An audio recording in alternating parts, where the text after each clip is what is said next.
मैंने धीरे से दीदी से कहा, तुम कल की बात को लेकर अभी तक गुस्सा हो ना? चल, मैं तेरा गुस्सा खत्म करता हूँ। आज रात को मैं तुम्हें वो किताब दूंगा जिसके लिए तुम गुस्सा हो।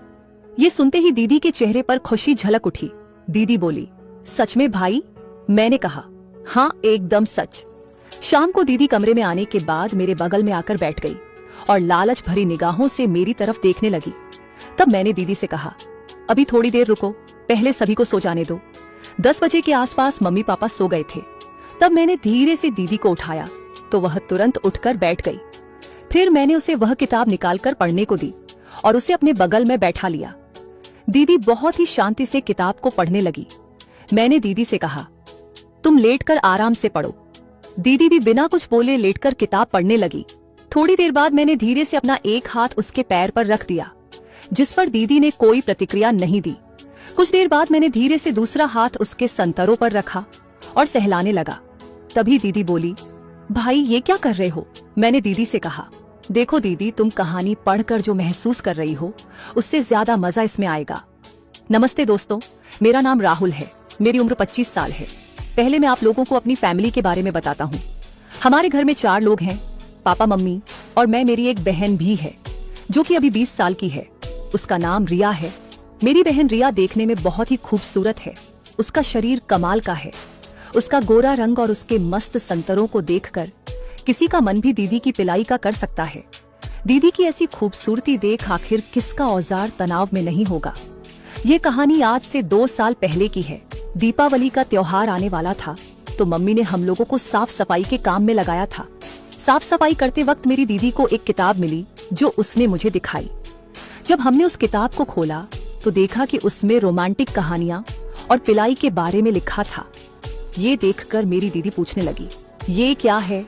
तब मैंने उससे कहा, कुछ नहीं है। ये कहकर मैंने वो किताब बंद करके अपने पास रख ली। दीदी गुस्सा होकर वहां से चली गई।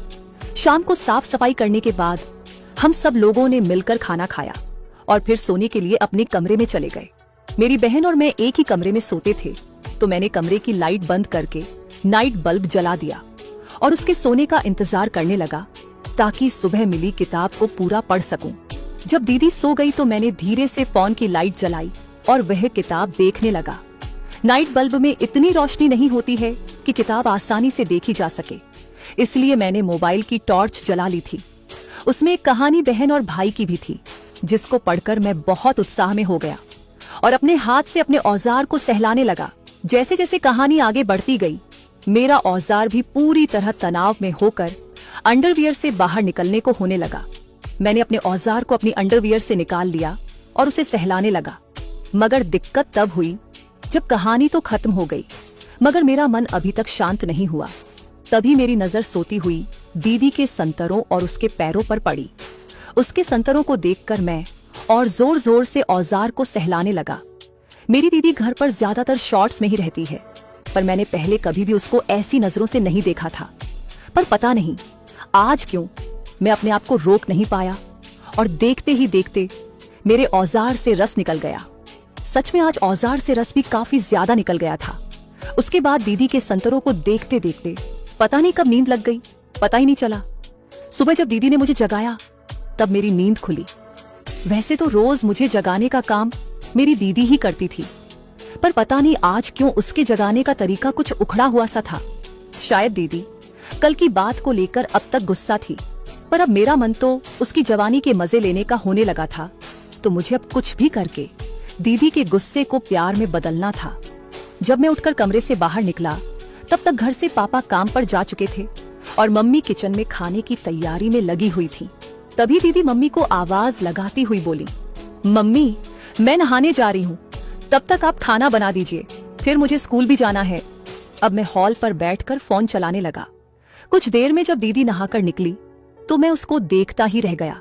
गीले बाल, सफेद तौलिया उसने संतरों के ऊपर से बांधी हुई थी। तौलिया बहुत मुश्किल से उसके पैरों तक पहुंच रही थी। दीदी के शरीर पर पानी की वे चमकती बूंदें, उफ क्या मस्त लग रही थीं। दीदी को ऐसे देखते हुए थोड़ी देर में मैंने महसूस किया कि मेरे औजार में भी तनाव आना शुरू हो गया है। उसके कमरे में जाते ही मैं सीधा बाथरूम में अंदर गया और दीदी के बारे में सोचते हुए औजार को सहलाने लगा। तभी मेरी नजर दीदी की नीले रंग की बनियान पर पड़ी। फिर मैं उसकी बनियान को अपने औजार में लपेटकर सहलाने लगा और पूरा रस उसकी बनियान पर ही निकाल दिया। थोड़ी देर में मैं फ्रेश होकर बाहर निकल आया और खाने के लिए बैठ गया। दीदी भी बैठकर खाना खा ही रही थी। तभी मैंने उससे पूछा, दीदी आप गुस्सा क्यों हो? उसने कुछ जवाब नहीं दिया। मैंने दोबारा दीदी से पूछा तो उसने कहा, नहीं ऐसा कुछ नहीं है। मैंने धीरे से दीदी से कहा, तुम कल की बात को लेकर अभी तक गुस्सा हो ना? चल मैं तेरा गुस्सा खत्म करता हूँ। आज रात को मैं तुम्हें वह किताब दूंगा जिसके लिए तुम गुस्सा हो। ये सुनते ही दीदी के चेहरे पर खुशी झलक उठी। दीदी बोली, सच में भाई? मैंने कहा, हाँ एकदम सच। जब दीदी सो गई तो मैंने धीरे से फोन की लाइट जलाई और वह किताब देखने लगा। नाइट बल्ब में इतनी रोशनी नहीं होती है कि किताब आसानी से देखी जा सके, इसलिए मैंने मोबाइल की टॉर्च जला ली थी। उसमें एक कहानी बहन और भाई की भी थी, जिसको पढ़कर मैं बहुत उत्साह में हो गया और अपने हाथ से अपने औजार को सहलाने लगा। जैसे जैसे कहानी आगे बढ़ती गई, मेरा औजार भी पूरी तरह तनाव में होकर अंडरवियर से बाहर निकलने को होने लगा। मैंने अपने औजार को अपनी अंडरवियर से निकाल लिया और उसे सहलाने लगा। मगर दिक्कत तब हुई जब कहानी तो खत्म हो गई, मगर मेरा मन अभी तक शांत नहीं हुआ। तभी मेरी नजर सोती हुई दीदी के संतरों और उसके पैरों पर पड़ी। उसके संतरों को देखकर मैं और जोर जोर से औजार को सहलाने लगा। मेरी दीदी घर पर ज्यादातर शॉर्ट्स में ही रहती है, पर मैंने पहले कभी भी उसको ऐसी नजरों से नहीं देखा था। पर पता नहीं आज क्यों मैं अपने आप को रोक नहीं पाया और देखते ही देखते मेरे औजार से रस निकल गया।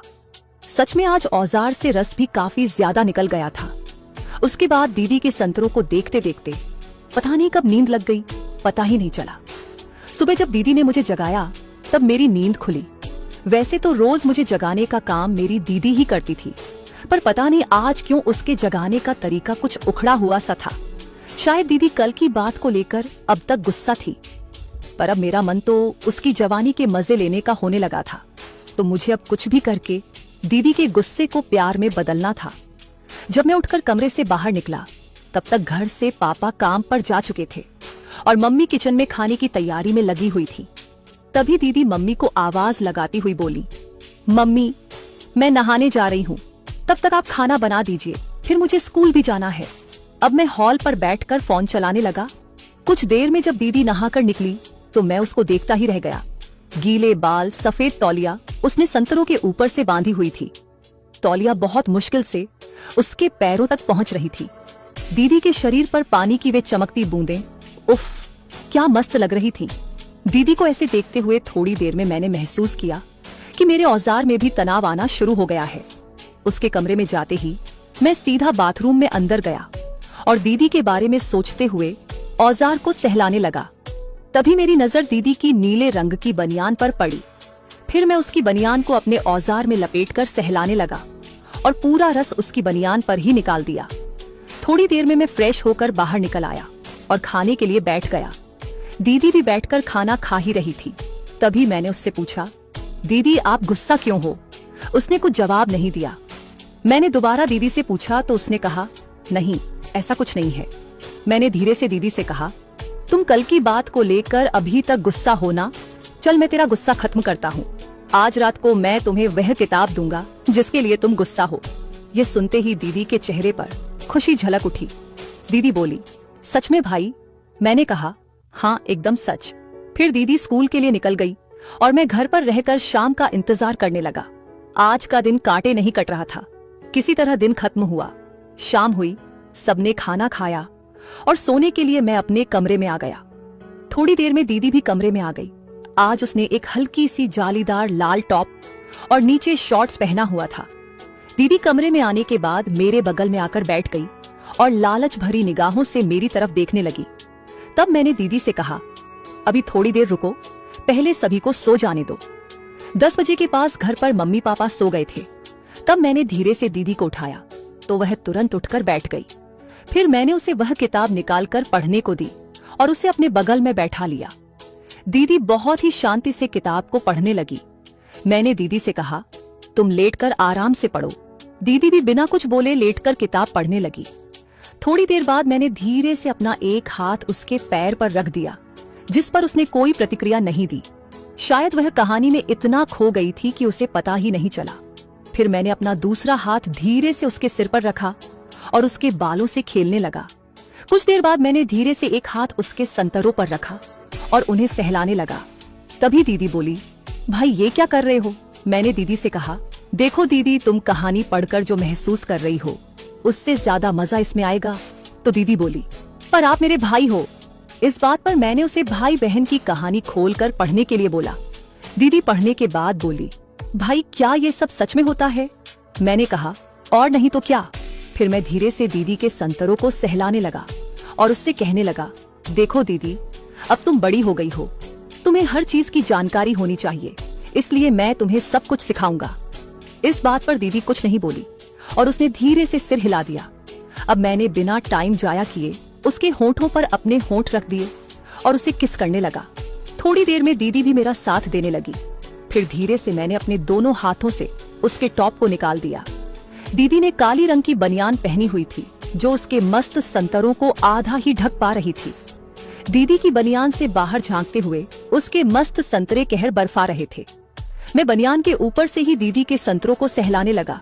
दीदी भी हल्के हल्के आवाज करने लगी। शायद उसको डर था कि मम्मी पापा कहीं जाग न जाएं। उफ उफ आह करने के साथ ही दीदी अपने होठों को भी काट रही थी। मैं अपने हाथों को और नीचे ले गया और धीरे से उसके शॉर्ट्स को निकालने लगा।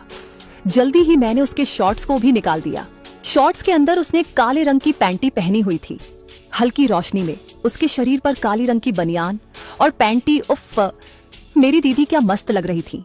दीदी को ऐसे देखकर मुझसे रहा नहीं गया और मैं उस पर टूट पड़ा। मैंने दीदी के होंठों को चूमने से शुरुआत की।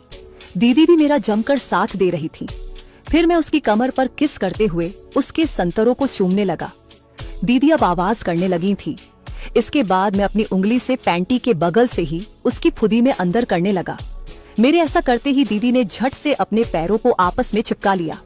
फिर मैं अपने सिर को नीचे ले जाकर दीदी के दोनों पैरों के बीच में आ गया। दीदी की फुदी बिल्कुल मस्त हो चुकी थी। ऐसा लग रहा था कि दीदी फुदी भी औजार के लिए इंतजार कर रही हैं। मैंने अपने मुंह को धीरे से उसकी फुदी पर लगाया और चूमने लगा। मेरे होंठ लगते ही दीदी अपने पैर समेटने लगी और इधर उधर होने लगी। दीदी की आवाजों से पूरा कमरा गूंज उठा। दीदी कहने लगी, आराम से भैया। दीदी मेरा सिर पकड़कर अपनी फुदी पर दबाने लगी। थोड़ी ही देर में दीदी का रस निकल गया और मैंने तुरंत उसे साफ कर दिया। आज मैं पहली बार पिलाई कर रहा था। मुझे सच में बहुत मजा आने लगा था। फिर मैंने अपनी अंडरवियर को निकाल दिया और अपना मस्त औजार उसके हाथ में रख दिया। औजार में हाथ लगते ही दीदी अपनी आंख खोलकर बड़ी सोच के साथ उसे देखे जा रही थी। मैंने उससे पूछा, क्या हुआ दीदी? दीदी बोली, भाई ये क्या है, मुझे डर लग रहा है। मैंने दीदी से कहा, अरे कुछ नहीं होगा, तुम पहले इसे चूमना शुरू करो। पहले तो दीदी मना करती रही पर बाद में मेरे काफी कहने पर मान गई। जैसे ही दीदी ने मेरे औजार को चूमना शुरू किया, मेरी तो सांस अटक गई। दीदी ने मेरे औजार को पूरे मजे के साथ मुंह में भरकर चूमना शुरू कर दिया। बीच बीच में मैं दीदी का सर पकड़कर पूरा अंदर तक कर देता, जिससे दीदी की सांस रुक जाती और वह छटपटाने लगती। तकरीबन 10 मिनट के बाद दीदी मुझसे बोली, भाई मेरी फुदी में खुजली हो रही है, जल्दी से अब कुछ करो। मैंने भी बिना देरी किए उसे बेड पर लिटा दिया और उसके पीछे के हिस्से पर एक तकिया लगाकर सेट कर दिया। दीदी की फुदी मेरे सामने उठी हुई बहुत मस्त दिखाई दे रही थी। मैंने जल्दी से अपना औजार दीदी की फुदी के ऊपर रखा और एक जोर का धक्का दे मारा। दीदी ने शायद पहले कभी पिलाई नहीं करी थी, क्योंकि धक्के के बाद भी मेरा औजार हल्का सा ही फुदी में अंदर जा पाया और वह चिल्लाने लगी। उसकी आंखों में पानी भर आया। मैंने थोड़ी देर इंतजार किया और फिर से एक धक्का मारा। इस बार मेरा औजार फुदी में सीधा अंदर तक चला गया और दीदी की चीख निकल गई। मैं डर गया कि कहीं मम्मी पापा सुन ना ले, इसलिए मैं तुरंत उसके होंठों को चूमने लगा और उसके दर्द के कम होने का इंतजार करने लगा। जैसे ही उसका दर्द कम हुआ, मैंने धीरे धीरे अपना औजार अंदर बाहर करना शुरू कर दिया। कुछ देर में दीदी को भी मजा आने लगा। दीदी भी अपने दोनों पैरों को मेरी कमर पर लपेटकर मजे लेने लगी। करीब 30 मिनट तक हमारी यह पिलाई चली और बाद में मैंने अपना रस फुदी में अंदर कर दिया। उस पूरी रात में मैंने दीदी की 2 बार और पिलाई करी और फिर कब हमारी आंख लग गई पता ही नहीं चला। सुबह दीदी जल्दी उठ गई और अपने स्कूल जाने की तैयारी करने लगी। अब जब रात को मम्मी पापा सो जाते तो दीदी खुद मेरे साथ पिलाई करने लग जाती थी।